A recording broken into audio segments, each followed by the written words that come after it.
Hello, everybody. Welcome to Let's Talk Football. My name is John Halpin alongside Chris Palmer. Chris Palmer, how are we doing today? Doing good, man. Had a long week, but here we are. It's time for football. Good morning, mate. I know you're also waking up. Shut up, you.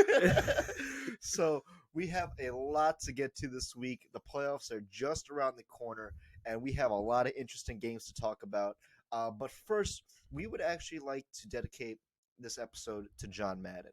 Now, for those of you who do not know, John Madden was, depending on which generation you grew up in, John Madden was either a coach in the 70s, a broadcaster in the 80s and 90s, or you recognize him from the iconic Madden video game. But John Madden sadly passed away yesterday, December 27th, at the age of 85. Had an illustrious career, multiple careers, and it's just sad because he had such a big impact on the game of football. Yeah, he was such a great man. You can tell from what everyone who is in analytics now, all the announcers, all the players who had the experience of meeting him, he was just a top-notch guy.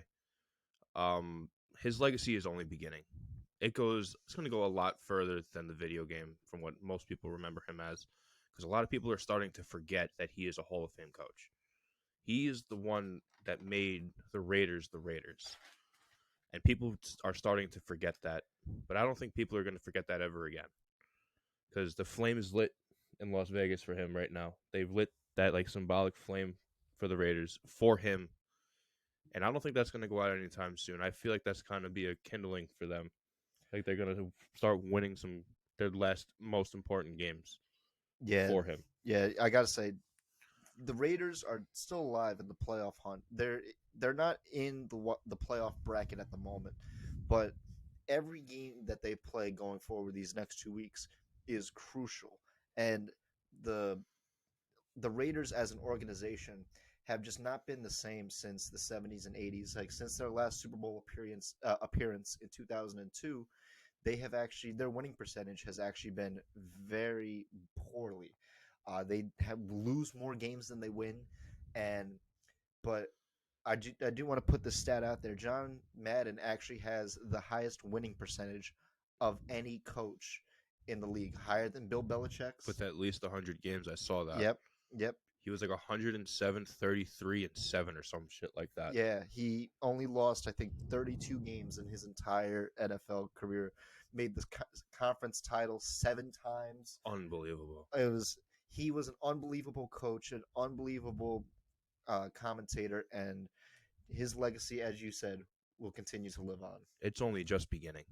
His legacy, it's only going to get bigger from here. Let's see what they do when it comes to the Madden game. See what they do in terms of the game, of the live game, when it comes to the announcing, what they do for him.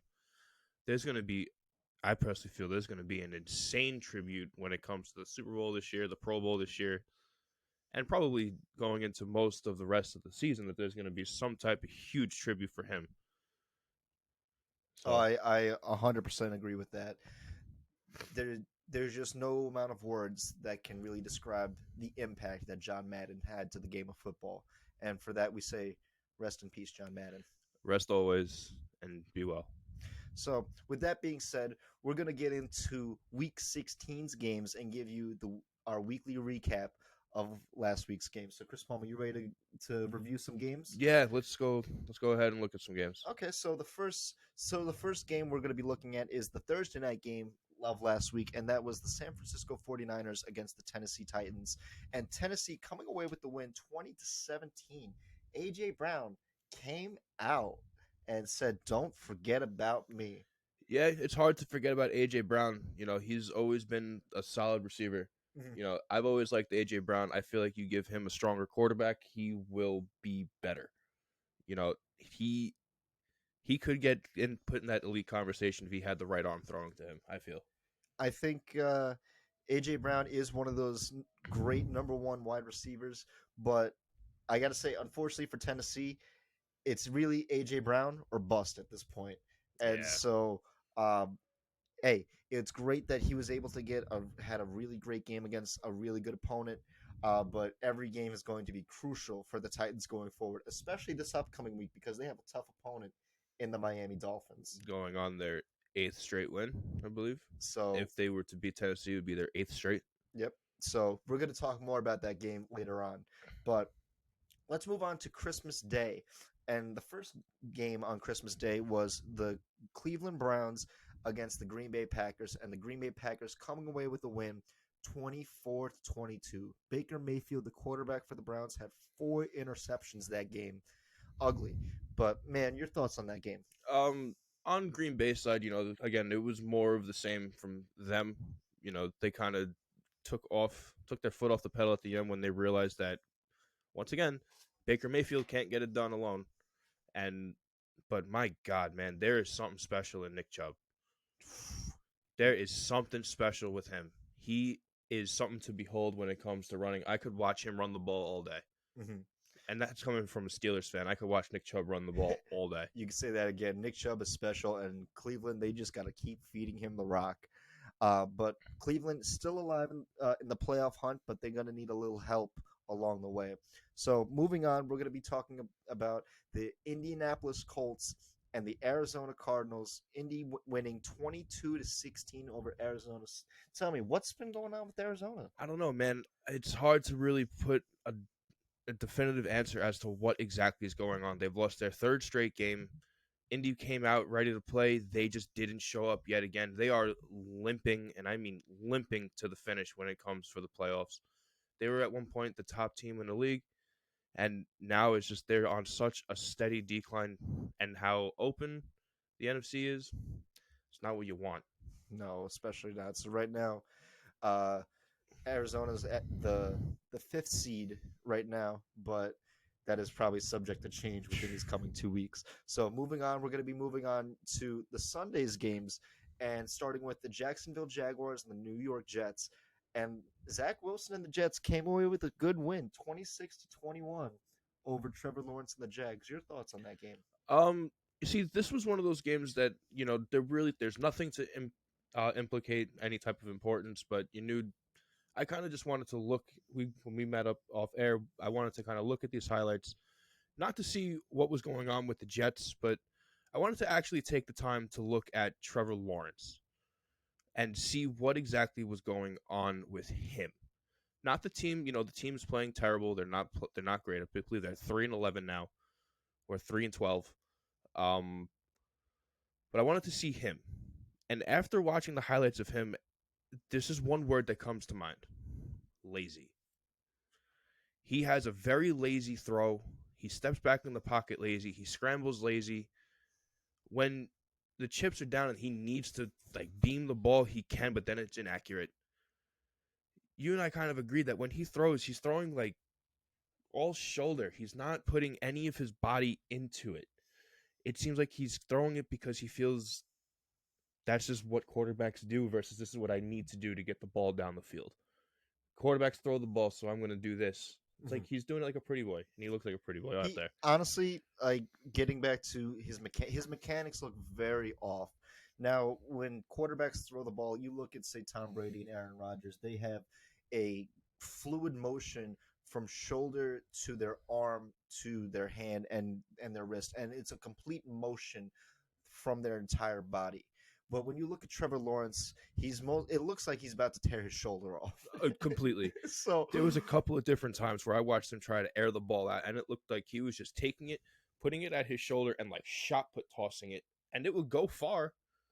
But the minute that man puts his all and actually learns his form and puts his leg into that ball is going to go twice as far and twice as fast, and it's going to be accurate.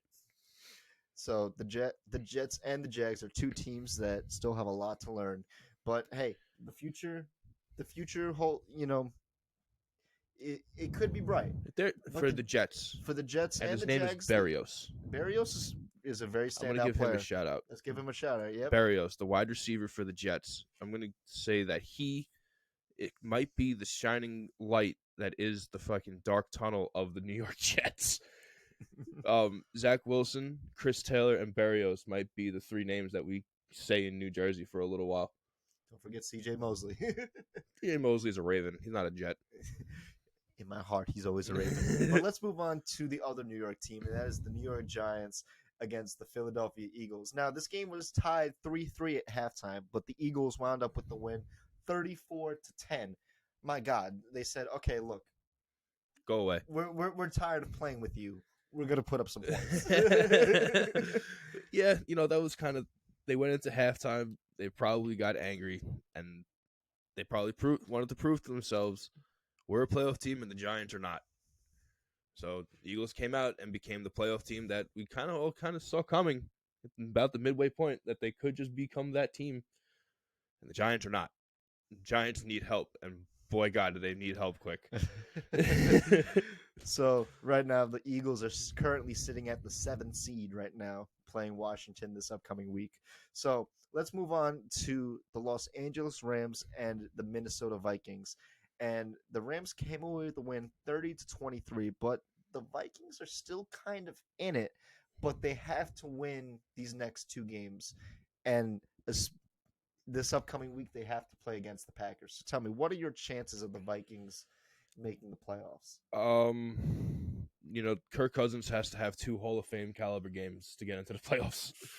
And that's going to be a tall order, especially going into this week against Green Bay with the best team that we've seen in Green Bay since they won their Super Bowl, and it's not close. Yeah, Green Bay is probably the most complete team at this point in time. And I feel bad for Minnesota because even though they came away with a win earlier in the season, I don't know. But that defense is going to be in trouble. Kirk Cousins and the Vikings have a tall order ahead of them this upcoming week. So let's move on to probably the upset of the week, and that was the Houston Texans coming away with a win over the Los Angeles Chargers, 41-29. Man, Chargers cannot escape those fourth quarter troubles. Ugh, it's gross. And the thing is, this was a 1-possession game going into the late third quarter. Yeah, going into the fourth quarter, it was a 1-possession game. Yeah, and then, but my God, man, Houston, what the hell happened with you guys? When the hell did you guys ignite your flame? Where did you come from? 41 points out of Houston? Come on. You don't see that. You didn't see that with Deshaun Watson. You just see 41 points. Oh, they're gonna score a touchdown in this minute. Oh, it's gonna be a pick six. Pick six. That was great. That was great. Off air, him and I, we had got together to watch some of the highlights, and we wanted to see what exactly went wrong in the Chargers. And at one point, we were in the late fourth quarter, and we were watching some of the highlights.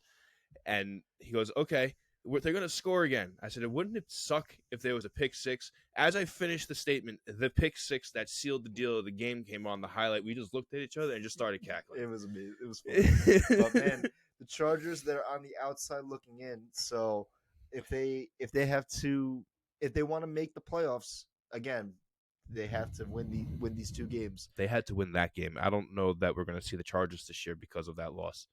Well, that's going to be rough. Houston playing spoiler. But let's move on to Atlanta and Detroit. Atlanta coming away with the win 20-16.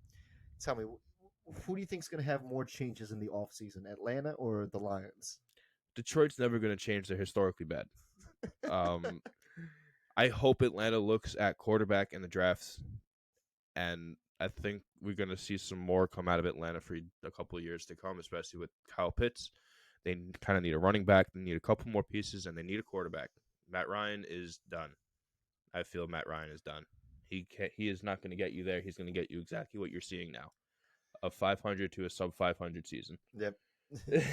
So, with that said, another team that's going to be probably looking for a quarterback in this offseason is the Carolina Panthers, who lost to the Tampa Bay Buccaneers 32-6.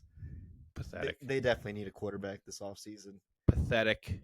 I guess it was nice while it lasted while Cam was there, but Cam was just not, like, since he got the touchdown and said, I'm back, he has not been that quarterback. No, that's exactly what I was telling everybody to watch out for, that he is not coming in ready to play. He's coming in ready to be the enigma that is Cam Newton again. He is a personality. He is not a superstar athlete anymore. Not anymore. So no, he was only for like 2 to 3 seasons out of his career total anyway. He was a superstar quarterback. Well, for his first 5 years, he was very sensational. In that 5th year, they went 15-1 and went to the Super Bowl. But since then, Cam has just not been the same. So the future is a mystery for Cam, and I think he's really coming to grips with his football mortality. So keep an eye on what happens with the Panthers this offseason. But let's move on to another shocker of a game. The Chicago Bears coming away with with last minute win over the Seattle Seahawks, 25-24. I mean, even though both these teams are eliminated from playoff contention, it was still a competitive game. Well, yeah, you're going to see competition come from these two teams. That's just where they are. They're two blue collar, hardworking, hard hitting teams. Unfortunately, Pete Carroll is losing hold of whatever grips he had on Seattle. Seattle's going to be another team to watch in this offseason for some major moves. I read something today from an outlet that Seattle were in talks with Derek Carr and the Raiders for a trade, but not for player to player, not for Wilson. So I don't know what's going on there. It was just a rumor that there was a possibility that Derek Carr could be in talks with Seattle. Mm-hmm. But the idea that it would be a Derek Carr trade to Seattle and they would keep Russell Wilson on the roster does not sound smart. It does not sound organized. It almost sounds too good to be true that they're going to keep two quarterbacks like that on the roster. I doubt that would happen. Me too. And for that to just be a rumor, I think that's really speculation. But Seattle, let's keep an eye on them this offseason, Yes. though. But let's move on to Kansas City Chiefs just delivering the molly to the Pittsburgh Steelers, 36-10. All Chiefs all day. All Chiefs all day. That defense is disgusting. The Chiefs really got it going on, and what was it? I think Patrick Mahomes in his career, he's 22-0 in the months of November and December. Yep. So and that's gross. And hey, don't be surprised if you see the Chiefs in the Super Bowl this year. They're looking really good right now. As of right now, they are better than that Super Bowl team.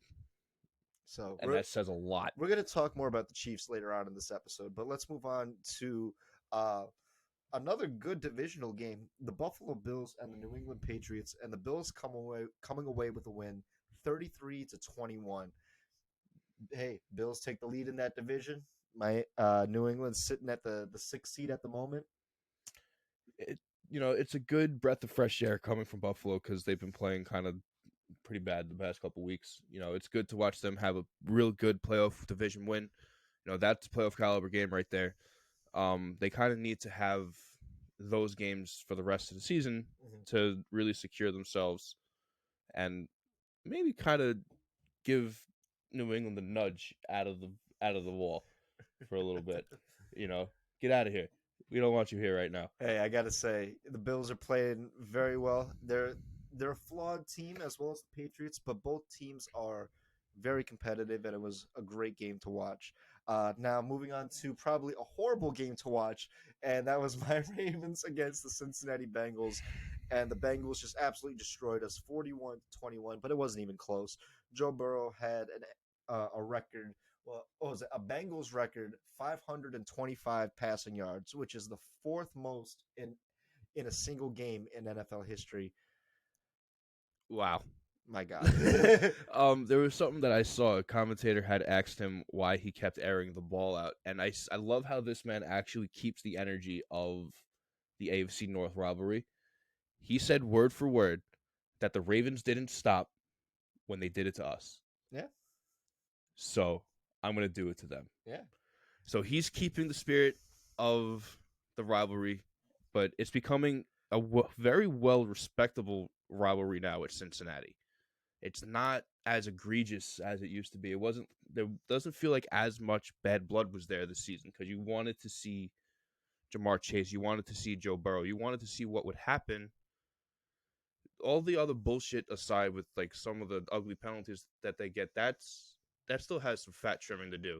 They're sitting number 3 in the AFC, so I feel like they're starting to put some big boy pants on and feel what it's like to play mature football. Yeah, so I kind of want to see how the Bengals are in the playoffs. It's disheartening that the Ravens are just falling apart at the seams, but see what you did? You put them at the top of our division. Fuck the Bengals. But let's move on to the Denver Broncos and the Las Vegas Raiders. The Raiders coming away with a win, 17-13. They're still alive. Is there a chance? Very, very slim chance. Again, they're underneath the Dolphins right now and the Chargers. The Chargers are falling, but the Dolphins do not seem to be losing. Again, they've won 7 straight. Only team in the NFL to ever lose 7 straight and then win 7 straight immediately after. Mm-hmm. I think that 7th spot's going to stay in Miami, man. I don't know. I want to see Vegas. I would like to see the Steelers, of course, but the Dolphins sitting there, it looks good. Well, we'll talk more about the Dolphins real quick, but before we get to that, the Sunday night primetime had to be probably the biggest ass whooping of the day, and that was the Dallas Cowboys winning against the Washington football team, 56-14. Yes, you heard me correct. 56-14. That's a Madden score when you're playing your little cousin and it's their first time playing Madden. And you put on punt return for the last 2 drives, and they scored on it. Honestly, you know what I think? I think Dak Prescott was listening to Queen. Don't stop me now. I'm having such a good time. I'm having a ball. You see, again, a lot of people were trying to say that Dallas was in a slump. They weren't in a slump. They kind of slowed down a little bit, and they showed that they're one of the more prolific scorers in the league. They've been all year, and they will continue to be throughout these playoffs. Mm-hmm. Well, Dallas is one of those teams where if they're playing their best game offensively and their best game defensively, they can go toe to toe with anyone in the league, without a doubt. The only problem is they don't get many games where all cylinders are clicking at the same time. I agree, and that's why they've never won more than one playoff game. So we're gonna talk more about Dallas going forward because they have a very interesting matchup against the Arizona Cardinals this upcoming week. But let's move on to the final game of this week, and that was the Monday night game, the Miami Dolphins and the New Orleans Saints. Miami coming away with the win, 20-3. That defense is menacing. I've been saying it for about 6 weeks now. Don't sleep on that Miami defense. Brian Flores is doing something. He's doing something with that defense, and he's turned them into a menace. So they have been absolutely obliterating opponents defensively. They have the 10th ranked defense in the league. Granted, I just always like to see Tua because I always just like to see lefty quarterbacks go at it. Well, seeing how he's the only lefty quarterback in the league right now. But again, I'm still going to say this, and I'm going to say very proudly, there is a testament to his athletic ability when he can still be drafted in the top 10 overall after a dislocated hip. That in itself is a career-ending injury, and he was still drafted at the top of the draft board. Yep. And he's playing like he was supposed to be drafted at the top of the draft board. Yep. He's not running as much. He learned quick that you can't run while hurt in this league. You're just going to get hurt worse. So he decided to put that in the back pocket, run when he needs to, and he's starting to throw the ball, and he's throwing the ball a lot better. And it also helps now that they have a couple of different tough little running backs to go behind him. They don't have a true lock-in number 1 running back right now. They kind of have to look for that in the draft still. But they will. I trust Brian Flores moving forward. I love what he's doing in Miami. Shout out to Jalen Waddle because he's the man. He's just a shifty receiver, and it's good that Tua has found his comfort, his safety blanket in Jalen Waddle. Obviously, Mike Gesicki he's making Mike Gesicki one of the best tight ends in the league, but Jalen Waddle, he's a player to watch and keep your eye on going forward. I agree. So, with that being said, that was Week 16, and what a Week 16 it was. So, with that being said, we're going to be moving on to Week 17. Now, normally this would be the final week of the NFL season, but we got another week after this. So, this week we have some great games to look forward to. The first game that we want to talk about is the Kansas City Chiefs and the Cincinnati Bengals. So, Chris Palmer, take the lead. What are your thoughts on this game going forward? I love the idea of this game right now. Honestly, the idea of this game, this could wind up being game of the week. And this game could wind up being a freaking barn burner, man. The Bengals can score, but this is going to be probably the toughest defense they've played all year. And Yeah. it's not close. This Chiefs defense is really on a different wave. They're ready to win a Super Bowl again in Kansas City. And we need to see if Cincinnati is ready to play in the playoffs again. We haven't seen them in the playoffs in quite some time. But, again, that connection between Joe Burrow and Jamar Chase, they've been in championships together. So they know what that pressure is like. This game has AFC Championship written all over it. Potentially. Caliber. Yeah. So what are your thoughts on this game? I got to say, I agree with you. I could really see this game probably being the most electric game this week. Man, the electricity is It could be ridiculous. like 35-30 easily. Now, watching the Chiefs this past week against the Steelers, I felt bad for the Steelers because they just didn't have the firepower to go against the Chiefs. But the Bengals, they have the firepower to match it. Jamar Chase and T. Higgins are actually the only receiving duo in the league to have both over 1,000 yards. So it's not just Jamar Chase; it's also T. Higgins.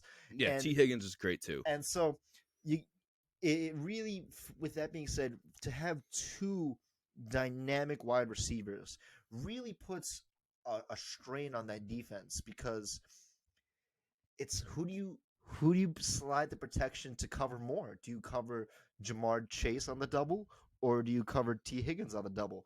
Or if you're doubling either one of them, don't forget about Joe Mixon coming out from the backfield because Joe Mixon he's coming up as a tough little running back too, man. He is a very reliable running back for the Bengals, and I gotta say, offensively, the Bengals have the firepower. Don't they have Tyler Higbee too at tight end? No, he's on the Rams. He's on the Rams. That's right. Tyler Boyd. Tyler Boyd. Yes. Yes. So, but with that being said, the Bengals really have a dynamic offense. And again, this pains me because I hate the Bengals, but I'm being objective here. But you're being unbiased. I'm being unbiased, but I do want to say what concerns me about the Bengals is that they just don't have the depth in defense. They have some good players, but again, they're just not playing cohesively. And I got to say, for the Ravens to score 21 points on them, that's, in a normal game, like for the defense to give up 21 points against a very anemic offense, if I'm being honest, that's really not that good, especially with the quarterback that we just signed last week. No, understood with that. And especially one thing that concerns me the most with the Bengals is that offensive line. Yeah. That offensive line is hit or miss. When they come out and they protect Joe Burrow is going to have a great night. But I don't know that they're going to be able to stop that defensive front in Kansas City, man. That defense is really firing on every cylinder at full speed, and they don't seem like they want to stop. Yeah, they hit that, was it 7th clinch in a row in the AFC West or something like that? Or was it 6? Are you talking about Kansas their division? City. Yeah. Not 6, but since Mahomes, this is what, his 4th year or 5th year?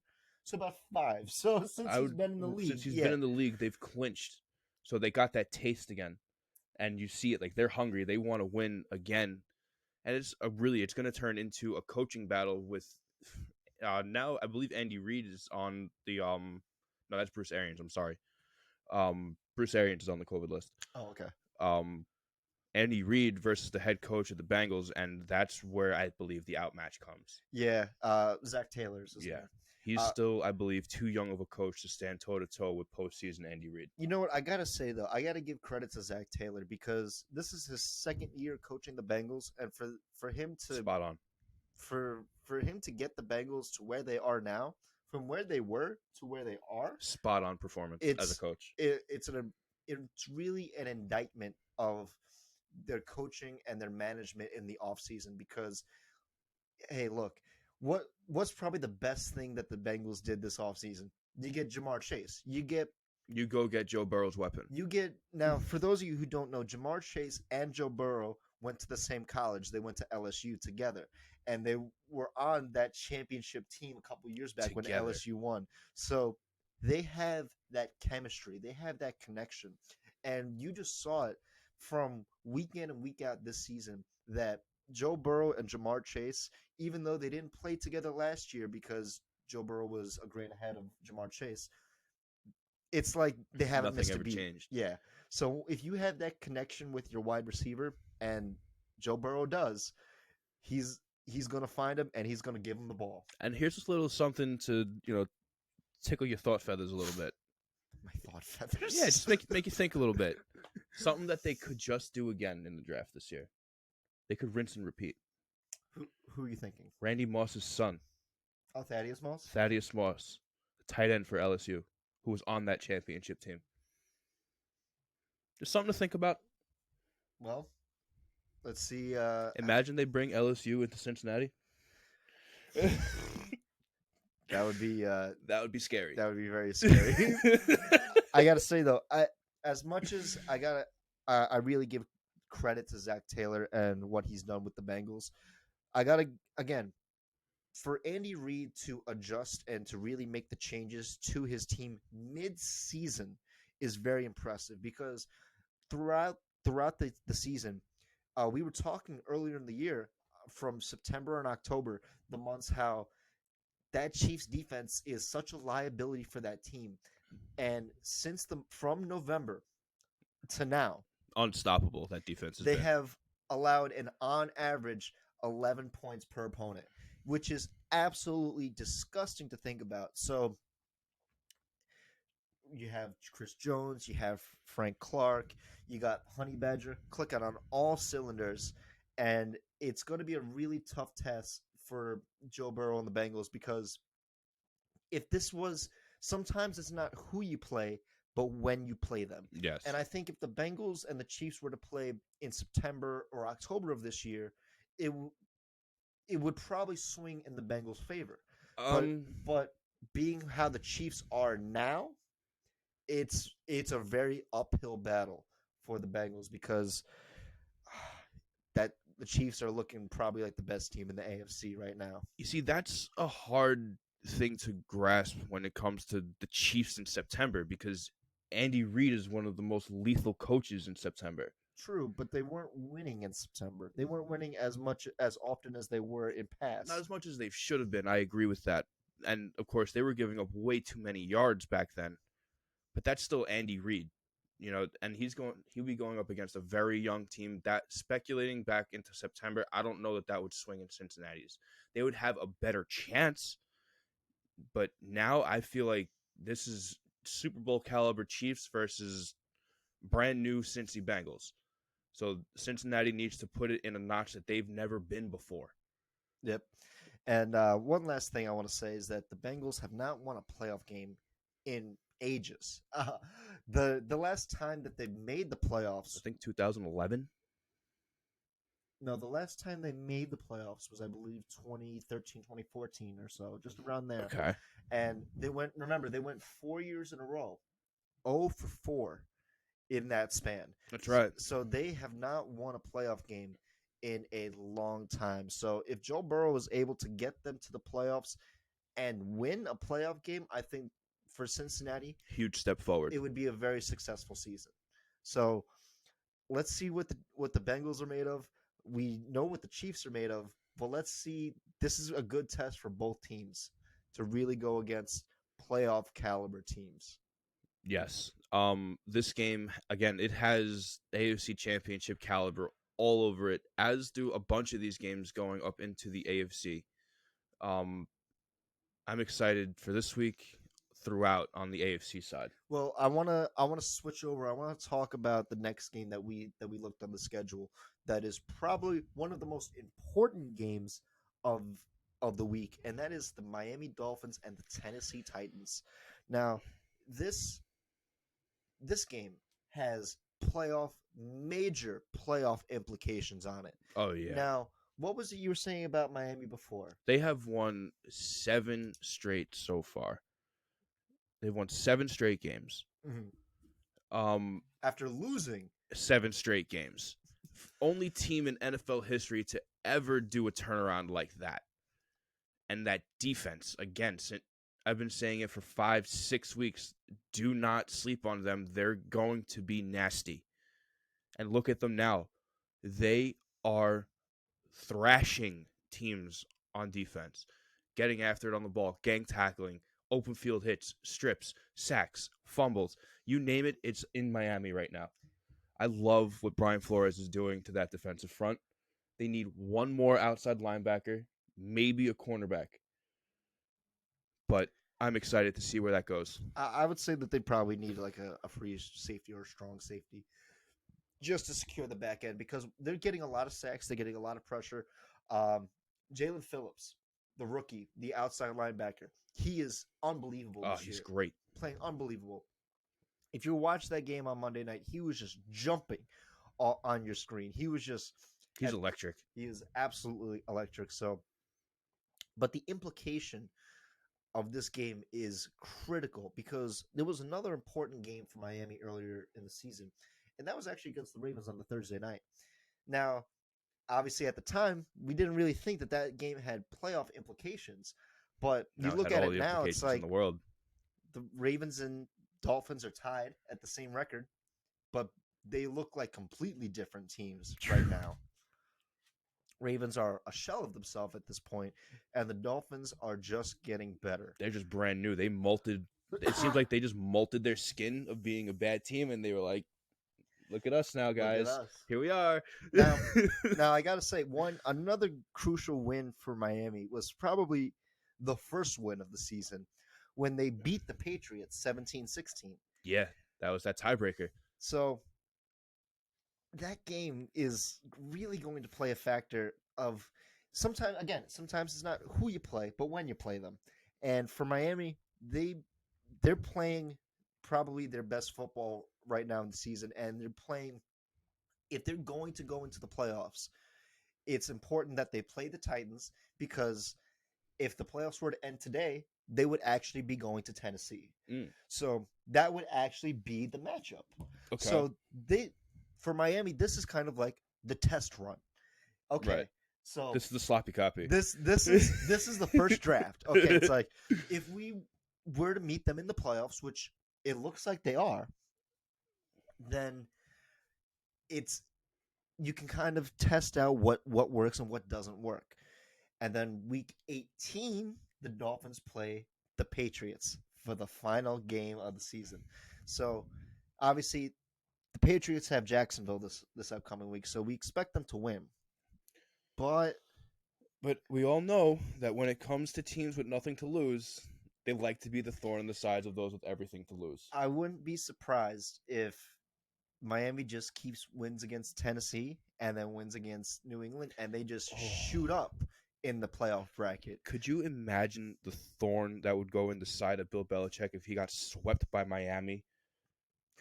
Well, he doesn't do well in Miami, and That is true. This game is in Miami. So as much as we think that like he's owned the Dolphins over the years with Tom Brady, and they have, but was at home. But there have been the Patriots have lost a lot of games in Miami. So Miami in December is not a team to mess with.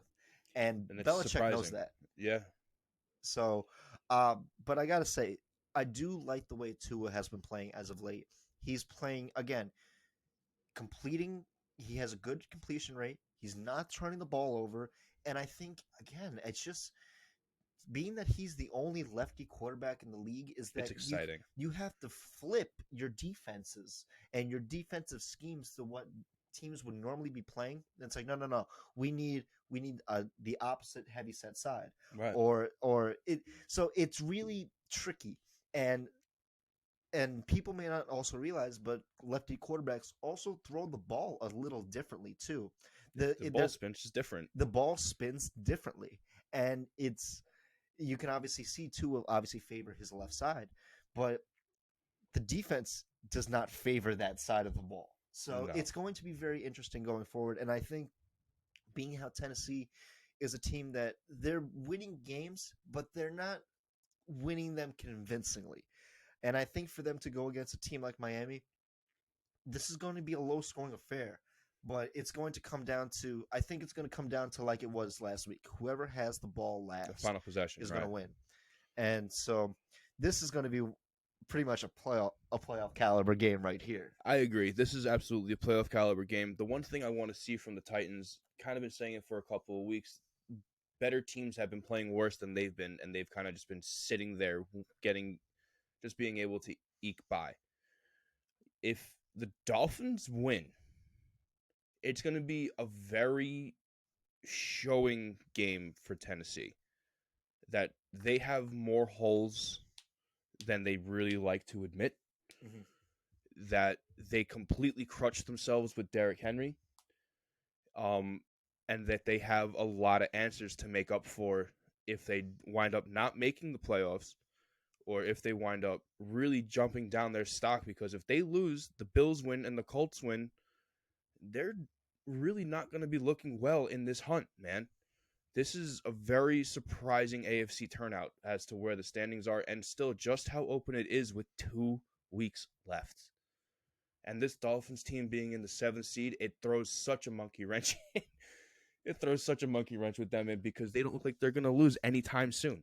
I got to say, for as much as it breaks my heart that the Ravens are probably not going to make the playoffs, I'm not upset seeing the Dolphins in it. I'm And excited for the Dolphins. And I'm kind of excited to see the Dolphins in the playoffs because they're one of those teams that, honestly, They're like the Eagles. they're like no. I think they're more like the Colts, where they're a team that doesn't really turn the ball over, plays strong defense, physical defense, and is a team that I don't think anyone really wants to play going into this playoff because they're coming in with all the momentum. It's like the Niners. Well, uh well, the Niners have a tough road ahead of them because Jimmy G is not going to be playing this week because he has, I believe, Is he on the injury? to his thumb. Oh, no. So Trey Lance is actually going to be starting this week for Okay. the 49ers. But thankfully it's against the Texans, so, that'll be a game to actually watch when it comes to them, because you can see what Trey Lance can do. Like, Yeah. that'll be a go out and play, kid. Please just win us this game. We need it. Yeah. But in regards to Miami and Tennessee, do you have any final thoughts on this game? Everyone should be watching this game. This game is going to be so much fun from start to finish. But I truthfully think that Tennessee aren't going to stop them. They have such a head of steam. They're making history. This is going to be fun. This game's going to be a lot of fun. Oh, absolutely. So let's move on to another game in the AFC that we wanted to discuss, and that is the Denver Broncos and the Los Angeles Chargers. Now, man, LA, we had high expectations for LA right now, but they're currently right now they are the 8th seed right now in the league. So they're on the outside looking in, and Denver is actually kind of technically still in the playoffs or still in the hunt at this point. They're sitting at 7-8. So honestly, I think whoever loses this game is essentially eliminated. I would think so. So obviously Denver would be pretty much eliminated at that point. At 7-9, yeah, they'd be done. Yeah, and then but the Chargers, if they lose, I don't think they'll be able to make it at that point. They might need a little extra help, but if they were to lose to Denver, that would pretty much be it right there. Yeah. I gotta say, tell me what has been happening to the Chargers? Like what made them fall to earth so bad? We've been saying it since it happened. It happened for the first time in, I believe it was like week 3 or week 4, where we looked at each other and we're like, what was that? It's the fourth quarter play, man. Mm-hmm. They seem to have forgotten how to play in the fourth quarter when they're up. When they're up, they don't know how. They forgot how to put their foot to the throat and just finish the game. They start going for erratic plays. They mess up. They make simple mistakes. They're out of gas, and they start beating themselves. Teams don't even need to beat them in the fourth quarter. They beat themselves promptly. So, in regards to that, Denver's a team of opportunity. If they get the opportunity to watch you beat yourselves, they're going to let you. Mm-hmm.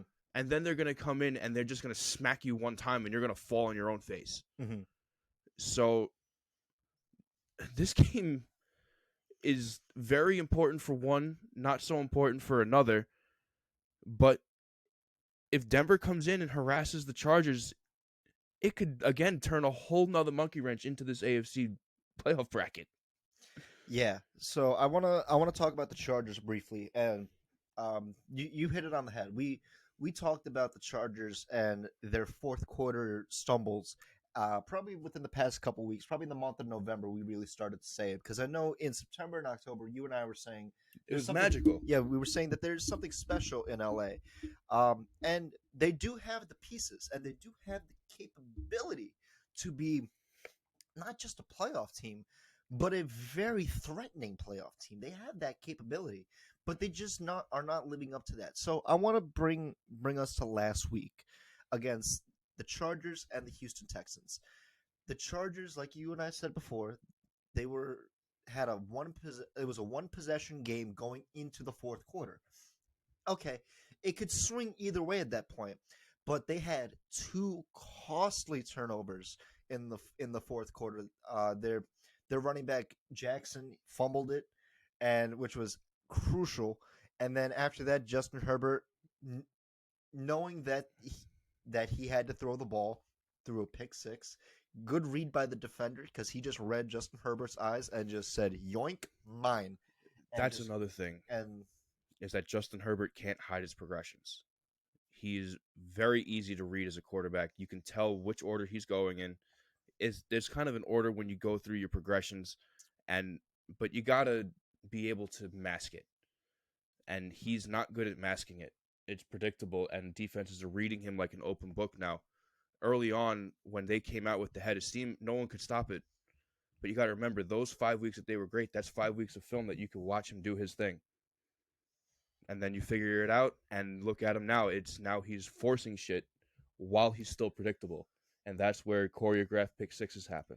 well, I know you don't have your notes right now, but I gotta say, number one wide receiver in LA for the Chargers, who is it? No one knows. Keenan Allen. Oh, that's right. Second wide receiver, Mike Williams. Okay. After that, he's getting rid of the ball.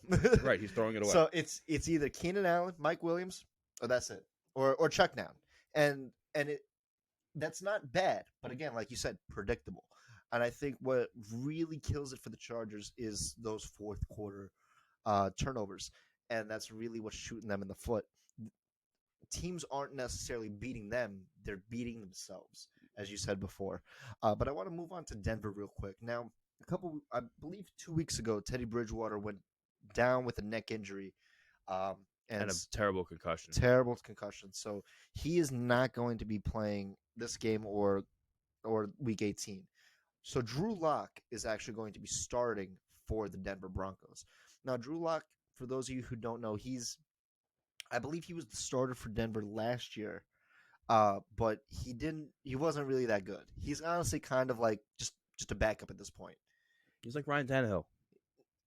He's kind of like Daniel Jones. he Yeah. a I mean, Daniel quarterback Jones is a backup playing starter right now. I agree with you. exactly. So, but Denver does have a good solid team around Drew Lock, especially in their running game with Javonte Williams and Melvin Gordon. Mhm. Those are two very capable running backs in the league, which I think is going to give fits for the Chargers, as well as the Broncos actually have the second ranked defense in the league right now, just underneath the Patriots. Yeah, no, that's pretty. It's almost insane to think about that Denver has the second nastiest defense in the league. Yeah, and it's the Patriots, the Broncos, and the Bills. And to think the Broncos are in the same company as the Patriots and the Bills, but you got to give them credit. They really assembled their team very well. They did. But it seems that Bad luck hit. It seems that they would trade their whole kingdom for a quarterback at this point. Honestly, because they do need a quarterback at this point in time. So whether they get that through the draft or in the offseason from another team, that's something for them to look forward to. But I think in regards to this season and this game, I think it's fitting that they're both these teams. Their seasons come down to divisional opponent Oh, yeah. and a divisional rivalry game. So as much as I would love to see the Chargers in the playoffs, it's probably not going to happen. And Denver, they're a team that may be able to spoil that for the Chargers. It would be almost poetic if Denver spoiled it for the Chargers without a quarterback. If they spoiled it, it would really almost be poetic because then Denver goes into the offseason with that chip that look at what we did. We messed up LA. We're gonna make that rivalry just a little bit more. We're gonna go into the offseason, we're gonna draft a quarterback, and we're gonna come out and we're gonna punch them again next year. Well, I gotta say one thing that is concerning for the Chargers is that their defense has a really tough time stopping the run. Last week against the Houston Texans, you remember who their running back was for the Texans, just eating up the Chargers? I don't remember his name. Rex Burkhead. Oh my. You remember Rex Burkhead? Oh my, Rex Burkhead. Yep, I do. And that was he's just one running back, and he had well over 100 yards against the Chargers. The Chargers are going to have a really tough time stopping Melvin Gordon and Javonte Williams, a dynamic duo that is just going to make life very easy for Drew Lock in this game. Javonte Williams might have one of the best teammates to learn how to play his respective position with Melvin Gordon. I feel they're a great tandem. I feel like Melvin Gordon might be one of the better teammates in the locker room that's just going to teach you everything you ask, but you have to ask him. You know, he's not going to offer it. You need to show that you are ready to work, and then he will teach you everything he knows. Mm-hmm. You know, I feel like he's one of those types of players, not someone who's just going to openly show you. You need to show him that you want to know. It's like, hey, how do you get into that alley up there? Like, how do you make that cut? Right, like there? How do you do these things? Like if you want to learn, he'll teach you, but if you don't show the want, he doesn't care because he's going to keep that starting spot regardless. At the end of the day, you two are fighting for your spot. You know, it's 1 and 2, and who wants to be number 1? Who wants it more? You know, as of right now, I'm pretty sure it's Melvin Gordon who's the number 1, with Javonte Williams coming in the back, which is fine. You learn from your number 1 so you can, in the future, become that guy. Mm-hmm. And I like their tandem between the two of them. I do like their tandem, but final thoughts on this game? This is going to be another exciting game, I feel, but man, the Chargers need to get it together or it's going to be ugly. If they have any hopes to make the playoffs, they have to win this game against the Broncos. Yes. So with that being said, we're going to move on to the NFC in probably the best NFC matchup this week, and that is the Arizona Cardinals and the Dallas Cowboys. Now, your thoughts on this game? This is another team that needs to get it together, man. Arizona, they have lost 3 straight, and they are not playing well. I don't believe pretty sure they're healthy when it comes to COVID. So they don't have D-Hop. He's out for the year. That's one person on a team that was Super Bowl caliber just a couple weeks ago. But it's D-Hop. I get it. It's huge. That's a huge hit. You got to get it together. You have to win in lieu of him. You know, Buffalo was winning in lieu of Cole Beasley. You can do it. Well, Cole Beasley isn't D-Hop, but you and I were saying before how Arizona has such depth of talent that they shouldn't be reliant on one player. But That's what I mean. They have AJ Green, Christian Kirk, Zach Ertz, James Conner. They have a deep offense. So for them to be lacking on offense is just inexcusable. Correct. And I really, where they're going to fall short, I feel, in this game is going to be on that defense. They're not going to be able to stop Dak, Zeke, sorry, and Tony Pollard. Shut up, you. Dak and Deke. Dak and Zeke and Tony Pollard. And again, that defense on Dallas, man, they may not be ranked as high as they should be. I don't think it's okay how high they're actually ranked. Well, they have the 7th best defense in the league right now. I think they're top 5, but we're not. That's now picking hairs. I think their defense is better than Arizona's. Yeah, Arizona has the 5th best defense. I don't see it. But I feel this is going to be a very low-scoring game. probably one of the more physical, hard-hitting games that we see. So I'm excited for this game.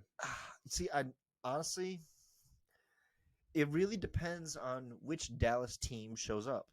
I think that again, you and I said it before, how when Dallas is one of those teams where if they play their best offensive game and their best defensive game on the same day, they can go toe to toe with anyone. But they just haven't been playing complementary football like that in a long time. So it's either the defense shows up or the offense shows up. And against Washington, both showed up. And it was great to see. It was just great to see It was so fun. much that you could just turn the game off at halftime knowing that Dallas was the clear-cut winner. But when it comes to Dallas, they were in a slump. They definitely were in a slump offensively, and their defense definitely picked it up in that time afterwards. They lost to Denver pretty bad, 30-16. They also only put up 9 against the Chiefs when the Chiefs were struggling on defense and they really haven't clicked. And the Chiefs, and keep in mind that Dallas defense when they did play the Chiefs only allowed Patrick Mahomes 13 points. Right. So if you're gonna hold the Chiefs to 13 points, You got to put more than you 13 gotta up. you gotta put up points on the board. You gotta get a touchdown or something. You gotta make a play. And for Dallas, they have all the playmakers that they could ask for. Now, Zeke and Tony Pollard, in the beginning of the year, they were a two-headed hydra, as you and I were saying before. But now they've really kind of regressed to their means. Tony Pollard's still good, but Zeke is he gets the tough yards. But honestly, I think his time in Dallas is coming to an end soon. But we could discuss that We'll later. discuss that in a later We could time. discuss that later. But again, their receiving core is crazy to think about. Amari Cooper, CeeDee Lamb, Michael Gallup. When they're all healthy, Dalton Schultz as their tight end. They have a very good team, and just like Arizona, they have a very deep team when it comes to their offense. Now, for Arizona, they have the names on their defense, but they're kind of like the Bengals in the sense where they have a very good offense, but they have good players on defense, but they don't play cohesively on defense all the time. And so I think that's going to be very tough. If this game is going to be depending on which Dallas team shows up and sets the tone. If the defense shows up and sets the tone, then yes, it's going to be a very low scoring affair. But if the offense is the one to show up and that defense is not there, then I could see it as a very high scoring affair into like 35-30. So it's going to be dependent on which of these teams shows up. I agree with that. It's going to be a fun one to watch, especially to see which teams show up. Because if the white hot Arizona Cardinals come out and, the Dallas Cowboys that has been showing up the past couple of weeks shows up, it's going to be pretty ugly for Dallas. But if the Dallas Cowboys that show up last week show up to Arizona, we're going to be watching one of the best games of the year. I think this is actually in Dallas, if I'm not mistaken. So this game is in Dallas. So they're coming off of almost a 60-point outing, and they're coming home to it. That crowd is going to be on fire. That's going to take such a toll on Arizona. That's going to be something they haven't heard is a rowdy Dallas Cowboy team, Dallas fan base. Now, last year, the Cardinals, they played Dallas on a Monday night game, and the Cardinals absolutely blew out the Cowboys. It was like 30-13 or something like that. Dallas was very depleted on defense, and Dak was injured at that point in time. That ain't the case this year. Exactly. This is not the same team that they played last year. This is a completely different beast. They're healthy. They're getting healthy at the right time.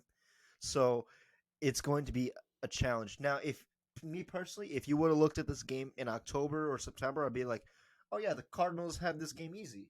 But That's now, a roll in September for the Cardinals. Oh, yeah. But now being how time has progressed and you kind of see how everyone is playing out, and especially how the Cardinals are kind of coming back down to earth, you look at this game and it's like, Okay. It's kind of like a 50-50 split at this point. Yeah. So, There's really no telling who's going to win this game. It's all going to come down to, I think this one's going to come down to like the last possession. yeah. This is going to be one of those last possession games where if you do something stupid, the other team will capitalize. So you really have to play a full, tight game on both sides all game. First mistake is going to be detrimental. I agree with that 100%. Now, any final thoughts on this game? Another game to watch, man. This is going to be something that you glue yourself to your TV and you want to watch every second, because if you miss a play and you're going to regret it. Everyone should be watching this game. I just got to say, there's going to be, no matter who is on the field, there's just star power all across the field. There's just the level of talent between these two teams is incredible. So again, I agree with you. This is going to be one of those games where you just got to sit down and watch and just keep your eyes to the TV, because something incredible is going to happen in this game.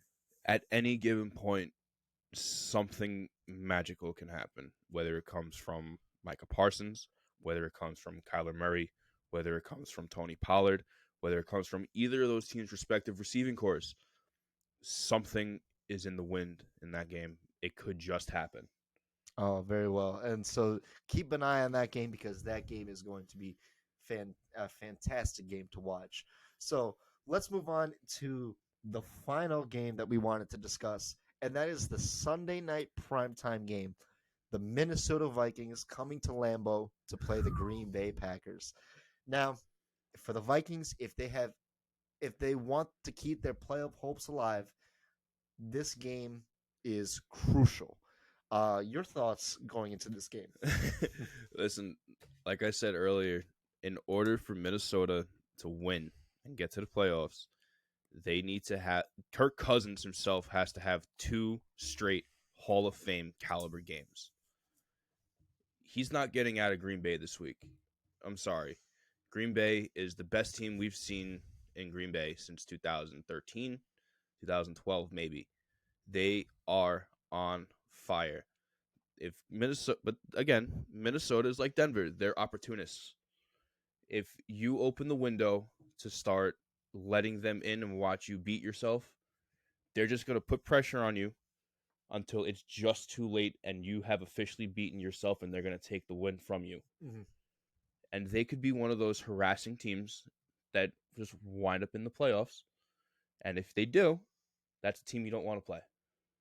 That is true, but I think it really comes down to Minnesota this week, because if they lose to Green Bay, they go what 7-9 at that point in I time. believe at that point Yeah, they would be they- statistically out if other teams were to win as well. Because if Philadelphia beats Washington, which we expect them to win against Washington, Minnesota just cannot make it in.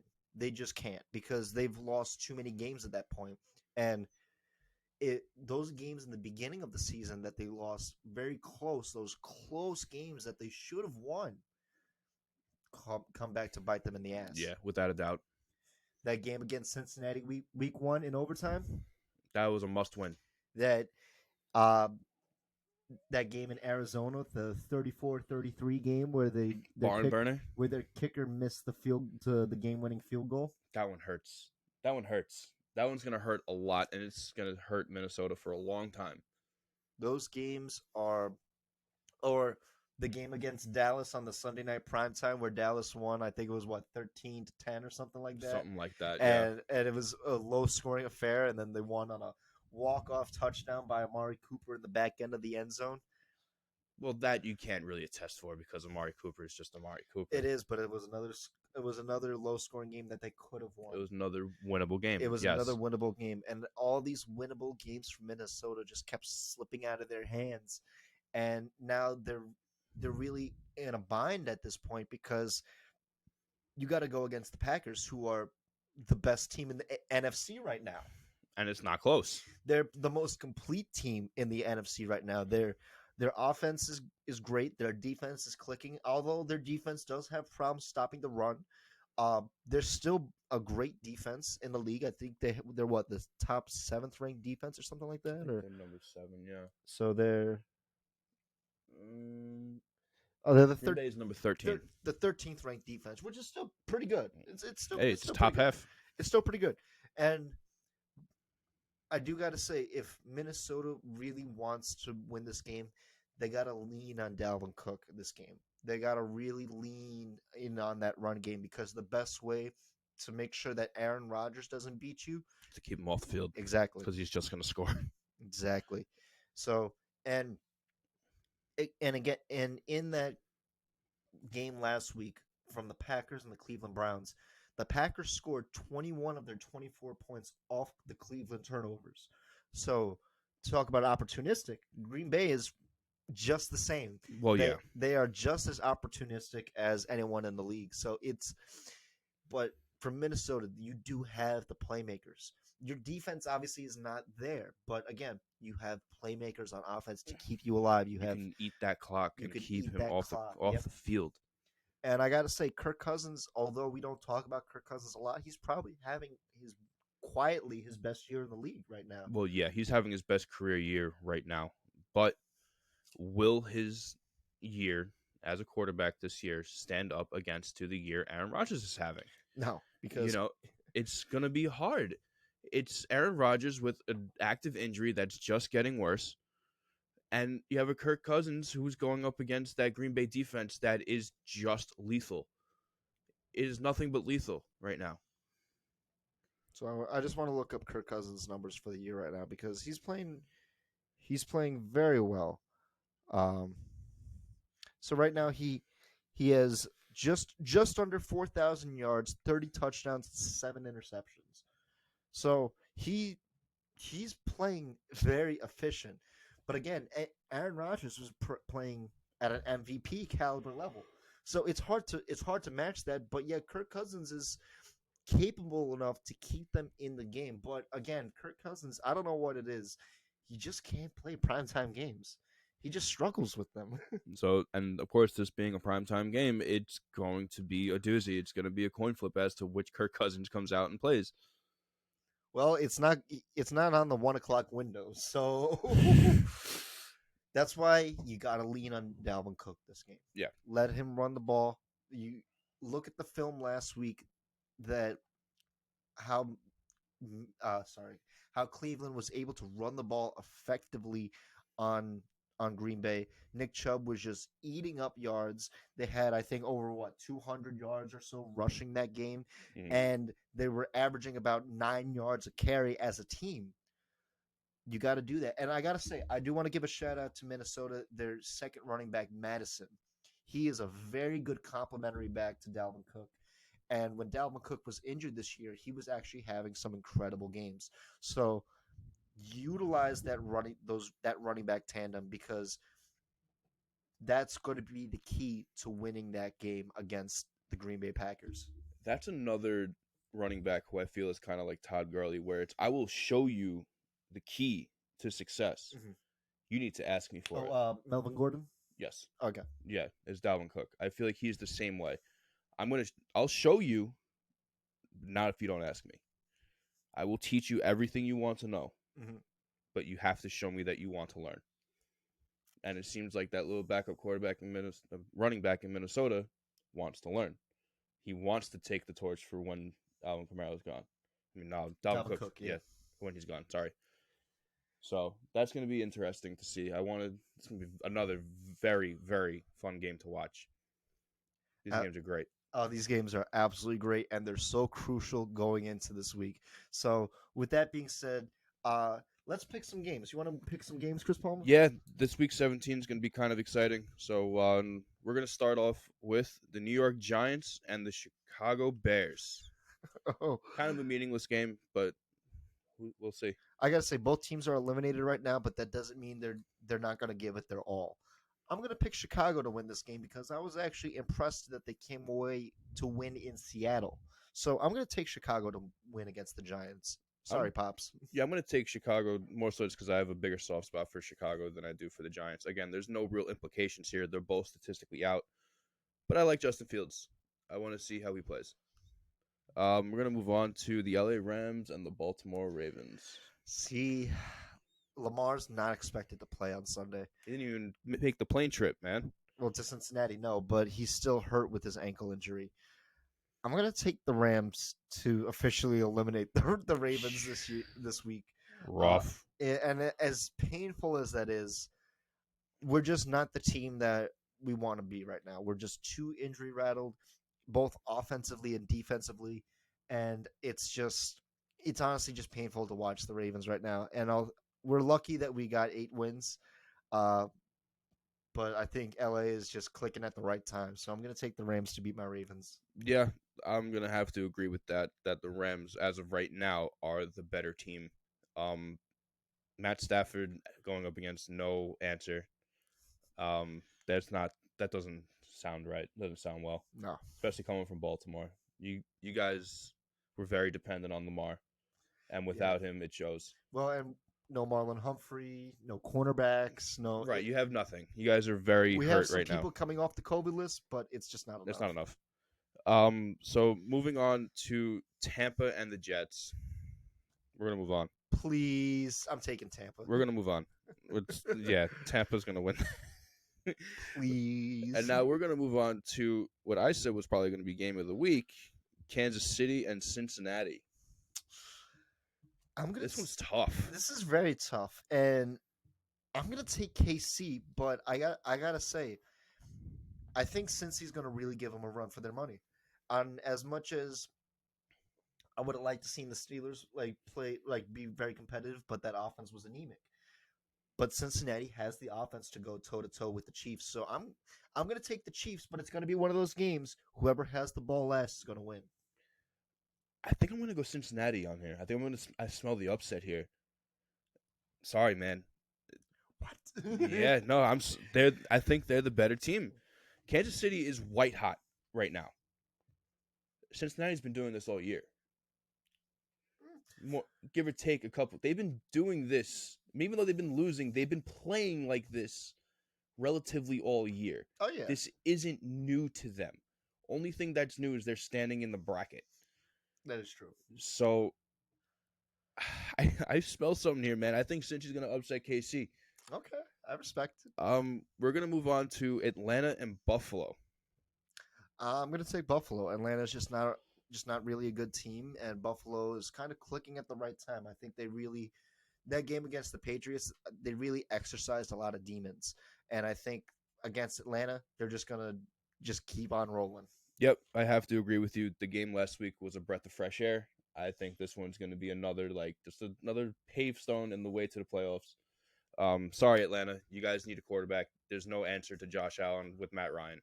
It's just not going to happen. Buffalo's going to win.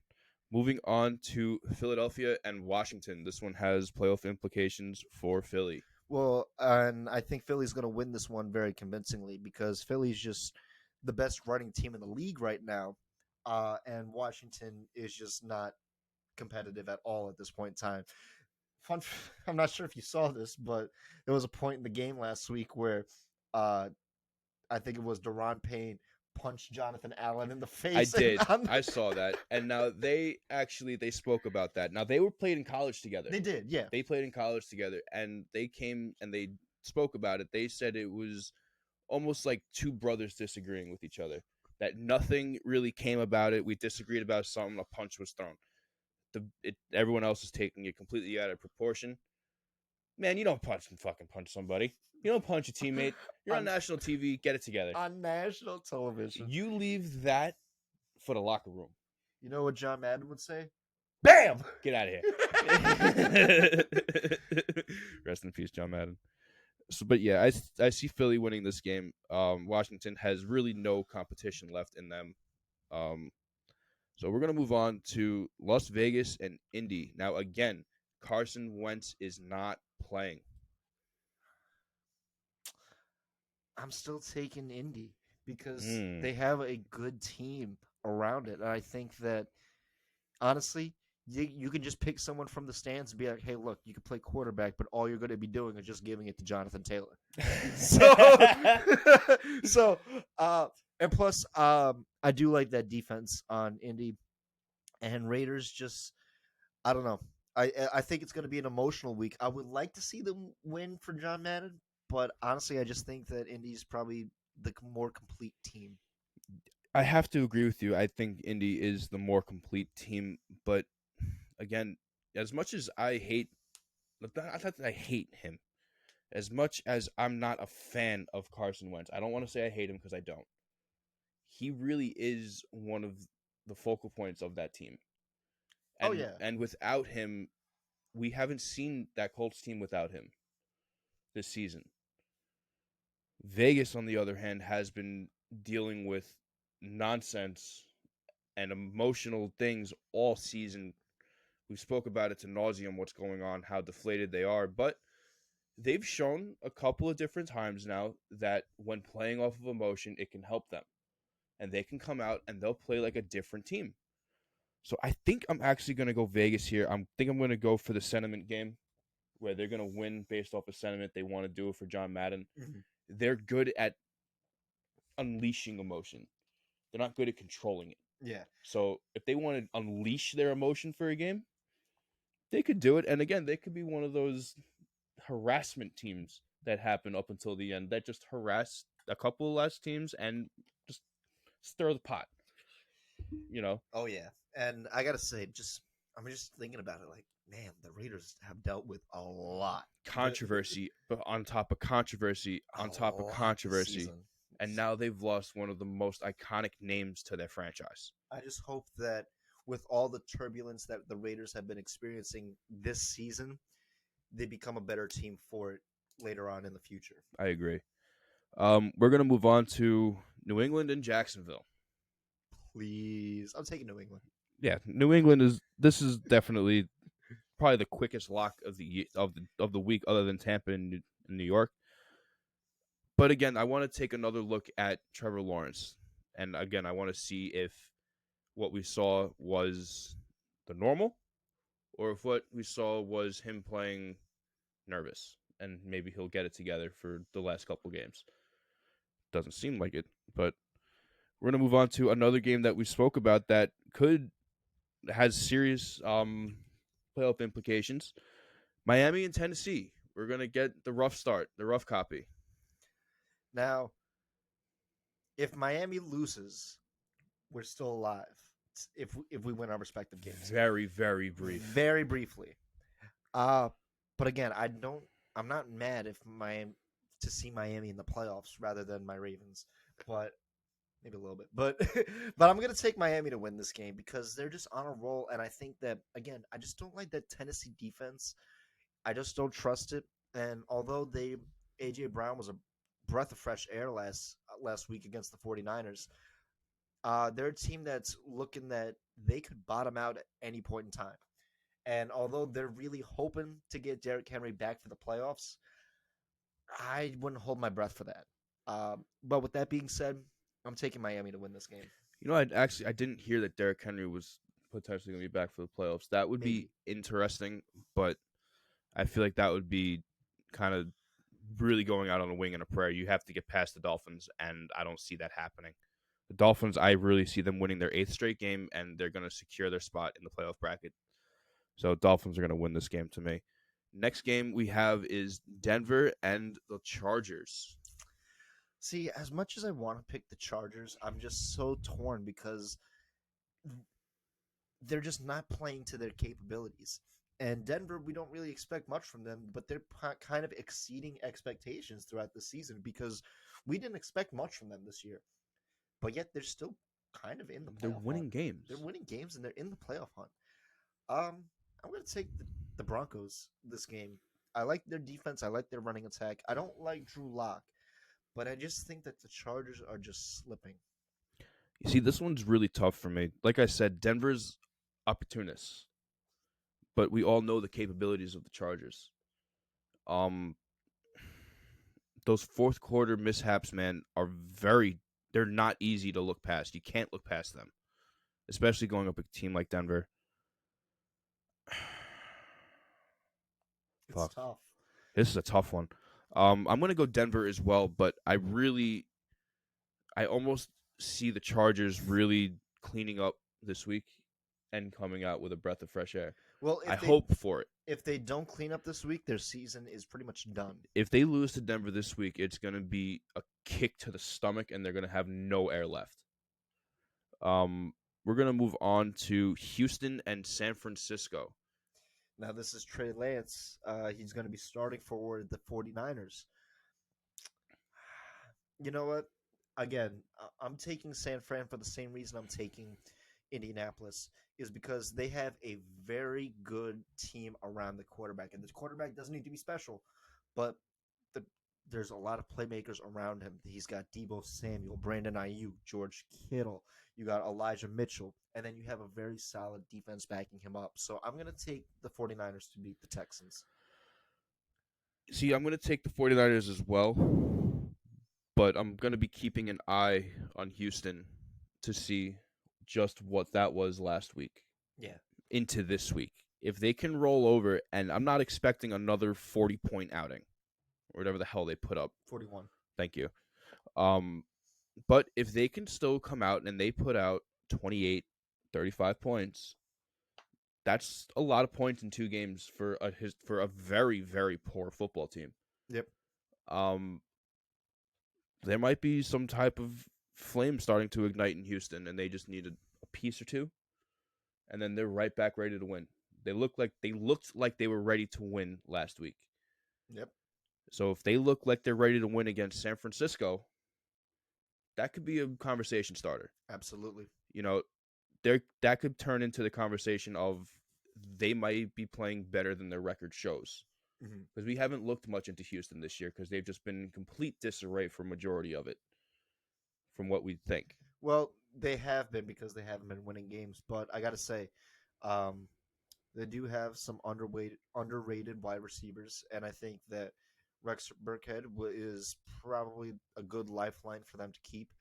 But let's see what they do in the offseason, because I'm interested to see what moves they do, and if they're obviously willing to get rid of Deshaun Watson, what rewards are they going to reap from that trade?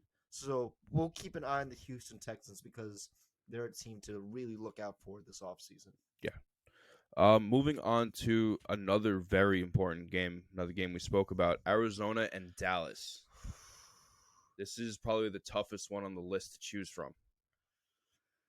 See, it's I'm gonna take Dallas, but because I like that defense more than I like Arizona's defense, and I just like the way that they've just been clicking. They've just been getting it. They've just understood that the schemes, and that really not only comes down to their personnel, but honestly, Dan Quinn. And Dan Quinn is the defensive coordinator for Dallas. He's really shown that he's a capable defensive coordinator. I don't know why he didn't do that when he was in Atlanta. Beats me, but Well, that goes to show the front office of Atlanta and the front office of Dallas. As much as we like to knock Jerry Jones, the man can draft players. he can, yeah. The man can draft. Yeah.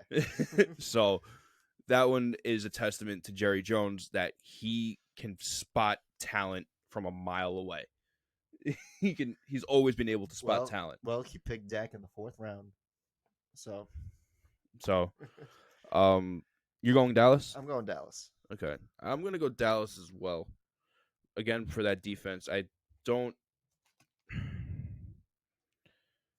I'm not going to say I don't trust that Arizona offense against that Dallas defense, because, again, at any given point, they could just go off. But that Dallas defense has been menacing game in, game out. It doesn't matter.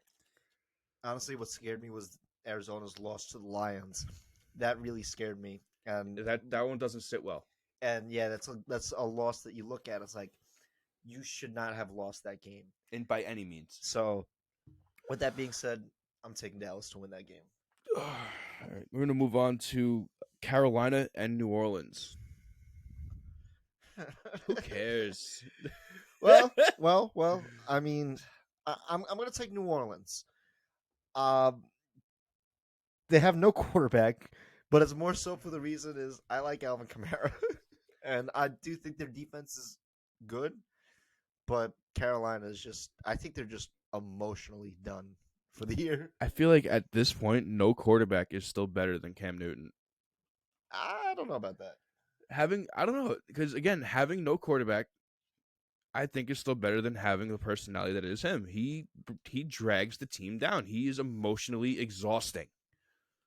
You're saying there's no emotion left in Carolina. There was emotion up until the day they signed him And there was some after the fact, but for a touchdown. since they lost games, honestly, I think what really turned their season was that game against Washington. They lost to Washington at home against Ron Rivera, and it really deflated them. And I Yeah. think that since then they were really just kind of emotionally tapped out. Yeah, I'm gonna go New Orleans with you. I don't see anything coming from Carolina until they get rid of Cam again. We're gonna move on to Detroit and Seattle. Ugh. Ugly, uglies. I can tell you're excited for this game. The uglies. I'm taking Seattle. Both teams are eliminated, of course, but I think Russell Wilson can just pull out a win out of his hat. I'm taking Detroit. You son of a No, bitch. I'm not. I I Man, lied. look me dead in my eyes. So I'm taking Detroit. You lied to me. You lied. Yeah, no, Seattle, even as bad as they're playing, they're the better team by far. Pete Carroll is the better coach, even though he's on the decline as a coach. Yeah, no, Detroit's not getting away. Minnesota and Green Bay. I'm taking Green Bay because of the time of the game. Now, Minnesota won against Green Bay earlier in the year. They won 34-31 in a 1 o'clock game schedule, and I know Aaron Rodgers was a little hurt that game, but I don't know. Kirk Cousins just can't play in prime time. So I'm taking Green Bay, but I do expect to see the best of Minnesota because their season really depends on this game. Yeah, I agree with you. I'm going to go with Green Bay as well. They are the better team. Are you running out of ink? Almost. I got it. I got it back. They're the better team, and I don't think Kirk Cousins can stand toe-to-toe. And if they lose again, this is going to be another kick to the chest that's going to kind of just take the last breath of life out of Minnesota. Are you saying toe to toe because Aaron Rodgers has COVID toe COVID toe? or that fractured toe? Well, at first it was listed as turf toe. There's no such thing as COVID toe. There is. What? Look it up. I've never once heard of that. But then they deemed it that it was a very bad fracture that's going to need surgery at the end of the season. He's going to need a pin in his toe. So he's playing with a very, very bad fracture right now. So can Kirk Cousins go toe to toe? Shut up, you. We're going to move on to probably the most emotional game for me of the week. The Monday night game is Cleveland and Pittsburgh. And now you and I were talking about this, that this would be Ben Roethlisberger's last game at home. You know what else this is going to probably be? His last Monday night game. Well, yeah, it is. It is his last Monday night game. It is his last Game at home. game in Pittsburgh. Ouch. The end of an era. The end of an era is here. And, you know, now we're going to be diving straight into a rebuild. I've been saying it since we started this podcast that our preparation for post-Ben is going to hurt. We are heading into quarterback purgatory with a full head of steam. Now, I'm going to talk for a minute when it comes to this. There is no replacing a Hall of Fame quarterback until you get lucky and you find another Hall of Fame quarterback. You just don't do it twice in a row. Mm-hmm. You don't do it. No, you don't do it unless you're a good organization that knows how to draft well. And I'll use two examples. Green Bay, Brett Favre and Aaron Rodgers, they went back to back. And then more recent time, for the Ravens, Joe Flacco and Lamar. Now, they're not, I wouldn't say Hall of Fame, but they're good, capable quarterbacks. Capable, yes. Yes. So with that being said, I would trust the Steelers in the offseason to make the right decision, yes, no matter what that decision is. Whether that decision be moving into free agency or going into the draft and finding someone. Again, I like the idea of Aaron Rodgers coming with us for a season and holding us out until a better quarterback class comes into the league. You know, there's only a couple of quarterbacks coming into the draft this year. There's not many people. I've been saying it for a couple weeks now. The best time to draft a quarterback was last year because the talent pool for quarterback was so high. But again, Najee Harris, you can't give up Najee Harris for Yeah. a quarterback. You can't. When you have Ben Roethlisberger playing on his last year, you know your quarterback's not going to play. You need a running back. So you start there, and then you build, and then you let your offensive line build, and then you go get a quarterback like we're doing. Mm-hmm. So for this game, you go first. Who are you picking? I'm taking the Steelers. I think that Ben knows that this is it, and I think that excuse me, for him to do it against a team that he's beaten so often and that he's just comfortable playing against, I think it's kind of fitting that he and the Browns beat him in the playoffs last year. I think for Ben, he's going to exercise a lot of demons and a lot of emotions, and he may not play well this game, but I think the team is going to rise up for Ben this week. So I'm going to take the Steelers to win against the Browns. Yeah, I'm gonna go with the Steelers as well. Of course, it's one of the most emotional games of the season. It is Ben's final game at home, Ben's final Monday night game. There's one more game left with him as our quarterback, and that's going to be against you guys next week. And that is going to be the single most emotional game I have ever watched. But I agree with you. I feel like he's going to really come out and he's going to just play hard. We're going to see a Ben that hasn't played as hard as he's going to play this weekend in years. He's going to play his heart out these last two games, and it's going to be exciting to watch that Ben come out and play again. So I'm going to go Pittsburgh. So there you have it, guys. There's our picks for the week. They got a very, very exciting slate of games this week. If you guys agree, disagree, feel free to leave a comment in the comment section. Give a like, subscribe, tell anybody you want about our podcast. We are Let's Talk Football. And from us to you, we wish you guys all a very happy new year.